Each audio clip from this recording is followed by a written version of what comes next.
There's an art to acting imperceptibly to those around you, to being surreptitious, at least hidden from view, especially in games, where other characters are programmed to spend all of their time looking for signs of trouble. But encounters on the levels designed specifically for stealth armor, often poorly designed en route by the Nimbus exercises in frustration, then delightful moments of virtuosity, whether in a stealth game, as a palate cleanser, a change of pace, in a shooter or action-adventure. Designing a great stealth encounter takes novelty, finesse, and patience. It's hard to get it right. But thankfully there are plenty of stellar examples we can look to for pointers. We'll each tell two for stealth-loving game designers to get their thoughts on the stealth encounters that everyone should study, and came up with these 7 recommendations. Deus Ex, Mankind Divides, Stealthy Party Takedowns. Wildfire designer and sneaky bastard senator that Hindes points to Deus Ex, Mankind Divides closing stage as a standout moment. In stealth games require you to infiltrate a hostile restricted area and take down enemies one by one without getting spotted. He explains. But this level puts you in neutral territory, a fancy party in which both you and your enemies are guests, and the goal is to take them down without alerting waitstaff, security, or other guests. This leads to tense, exciting moments where a disguised enemy might be standing next to a regular party guest. Says Hindes, you will need to distract the party guest for a few seconds, take down the disguised enemy, and stuff their unconscious body under a table of champagne glasses just before that party guest comes back for a refill, while you walk away like nothing has happened. Or perhaps you will shoot a camera with an amp blast to disable it for a few seconds, while you neutralize an enemy and move their body away from the camera's field of vision before the camera comes back online. These feel like moments from a Mission Impossible movie. Better yet, there are restricted spaces at the party like the kitchen and backstage, areas that are ideal for luring enemies into, but that are also rife with danger because guards will notice unusual behavior more readily by simply twisting the dynamics of the situation. Traditional stealth mechanics and action suddenly become fresh and exciting. Taking away novel situations and new contexts can bring life to stale, old gameplay loops, and nothing says goodbye it like pulling off big stealth maneuvers while staying out in the open. Turning the tables on Mr. Freeze in Batman Arkham City. Good boss fights are hard to design, but Batman Arkham City is up a masterclass with the caped crusader, best big battle against Mr. Freeze. The encounter is a double-ended cat-and-mouse game, with the player being hunted while simultaneously searching for a way to use the environment to create an opening for a stealthy boss kill. As a player, it felt really good to turn the situation around and keep hitting that overconfident jackass, explains León, studio head at Aragami Works. Designing a boss battle in a stealth game is especially difficult, as the whole point of the stealth genre is to evade confrontation and find a stealthy indirect way to beat any challenge. But here the developers found a way to take the same stealth mechanics that are used throughout the game and twist them into a high-stakes one-on-one battle against a much more powerful foe. In a similar vein, consider looking closely at the final stage of Metal Gear Solid 5 as Hellbound mission, in which Snake and his prisoner must hide from a formidable, terrifying Metal Gear.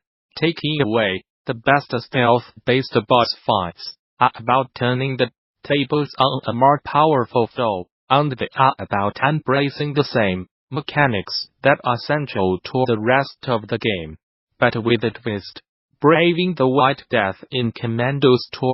Big Robot founder director Jim Rossignol notes that stealth tactics. Puzzler Commandos 2 was an absolutely landmark game. While he believes that confirms that stealth is often best done in 2D, nowadays it lacks a lot of the finesse and technical scaffolding that modern stealth games demonstrate. He continues. But there was something about that systemic minimalism combined with exquisite pixel art that made it unbelievably engaging. Take the White Death mission, for example. Set on Arctic ice, in a Nazi polar camp, near a crashed British submarine, the player is left to sneak off the boat, while it's crawling with enemy soldiers, and to a hiding place where a second escaped commando ponders his next move. The player must then lead the pair, dashing through the ice, footprints in trampled ice, and snow trailing behind them, towards a parked German destroyer, through a busy camp full of watchful Germans patrolling with their ever-pivoting vision cones stretching out before them. All along the way and in the moments that follow, the commandos' survival depends upon split-second timing, smart planning, clever manipulations of an inventory full of stolen distractions, and constant improvisation. As tensions ebb and flow, and quick save quick load keys work overtime. Taking away, do not let complexity become a crutch. Some of the most compelling stealth experiences come from the emergent possibilities triggered by multiple layers of simple systems interacting with each other. Surviving the horrors of Secret in Thief, Deadly Shadows. All 4 Thief games can offer numerous lessons for good stealth mechanics and level scenario design. But Rossignol mentions the penultimate level of Deadly Shadows, robbing the cradle, as a particular standout, though he concedes that what he remembers most was watching comic author Farmer Games journalist Kieron Gillen play it in front of a crowd on a big projector screen. It's a horror-inspired break from the pure stealth of the rest of the game, widely regarded as one of the greatest and the scariest game levels of all time, where stealth games are generally content to create their tension by establishing a fear of detection with hordes of patrolling, attentive guards. Robbing the cradle goes much further. One simple way it does this is that it takes the lighting dynamics of the Thief series, which in essence is that light is hostile while its absence is friendly, and manipulates this relationship. Light slowly pulsate and flicker like breaths, while sounds rise and fall and dance around uneasily with them, crafting atmosphere from shattering expectations.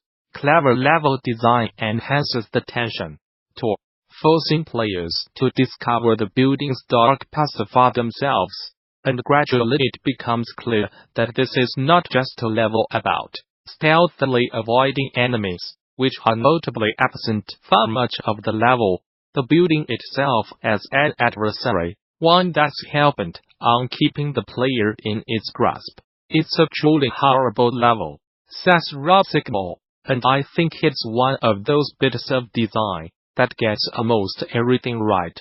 Telling a story, enabling the player to find their own way, and multiplying the existing tension created by stealth by introducing genuinely terrifying enemies. Also Gillen's bug-eyed screaming. Not that everyone gets that part, of course.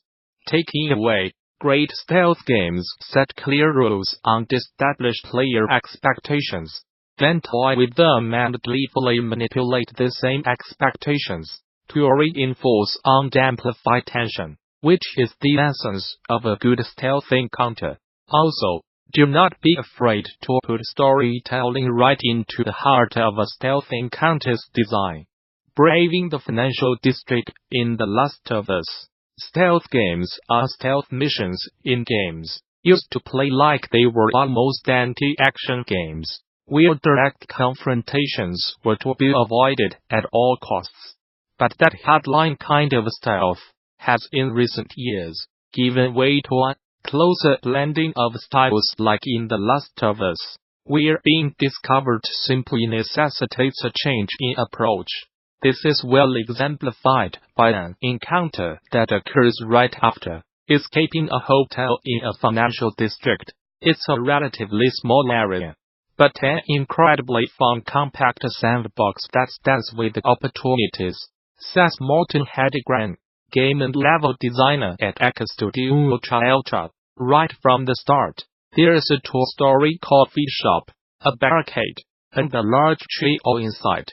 A possible sneaking options along the sides, plus some concrete to hide behind in the middle for players who like to go in and out of cover, which, a new rule for the time but common now, is non-sticky rather than full stealth. Hedegren points out that the routes along the sides are especially great for providing tension and suspense, and as an added bonus they offer a vertical element that's great for escaping from danger and for surveying the area. These types of encounters in The Last of Us serve as a huge source of inspiration when we designed the levels in Echo, says Hedegren. We always tried to give the player enough room to experiment and look through the environments in very open-ended and dynamic ways.